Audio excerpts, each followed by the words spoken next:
And unfortunately this bill fails to do that. Thank you very much.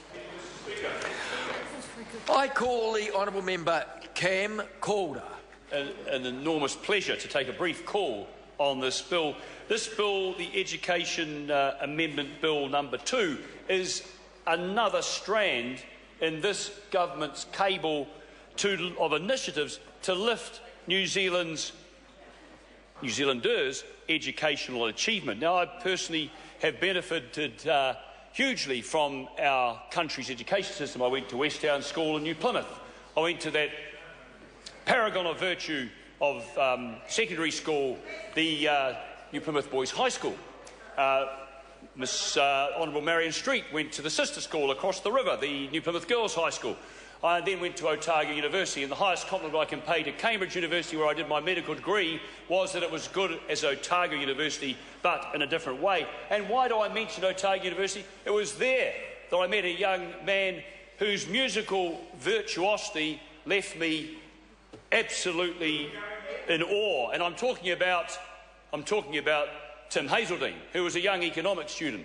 Now, Tim went on to become a professor of economics, in fact, professor of economics and a member of the Auckland University Council, and a little bit of a comic, I have to say. It was something he hadn't displayed as a student. He showed no sign of comic prowess. He was a brilliant musician, and is still a brilliant musician. But the reason I think he's perhaps indulged in stand-up comedy, he referred to Stephen Joyce as an old-fashioned socialist central planner at heart.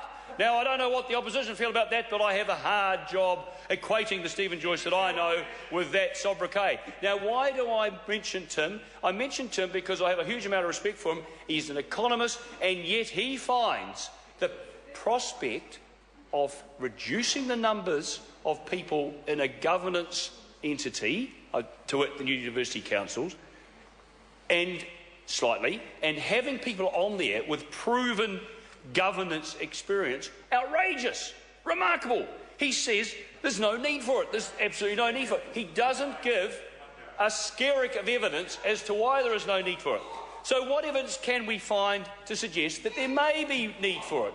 What evidence can we find that there may be need for it? And well, it doesn't come much simpler than looking at a past experience where this happened, with the policies that came in 2009 and were instituted in 2010 by the TEC and the Institutes of Technology and Polytechs.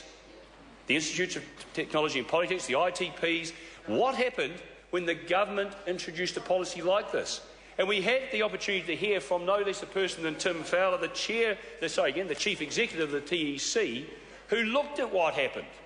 And what Mr Fowler told us was that with the reduction in numbers of the councils of the ITPs, and with a requirement for skilled governance ability, that in fact the performance of these organisations improved. Now, are we surprised? We're not surprised.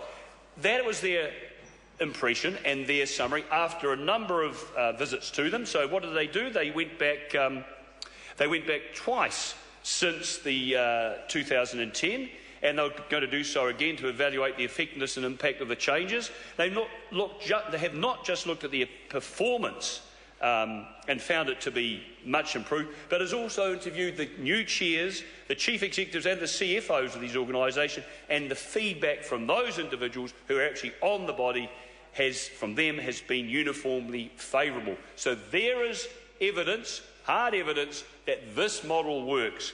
Now, just to address a few points that have been raised before I close, as the Minister himself said, this is about making council membership requirements more flexible by removing specific representative requirements. Now, what can be bad about more freedom to involve and create the makeup of your local council in your university? I can't see a problem with that, and that was one of the concerns raised by the opposition. I could go on for ages, Mr Speaker, but time is pressing, and I look forward to further debate on this bill in future. I call Tracy Martin. Kia ora, Mr Speaker. I'd like to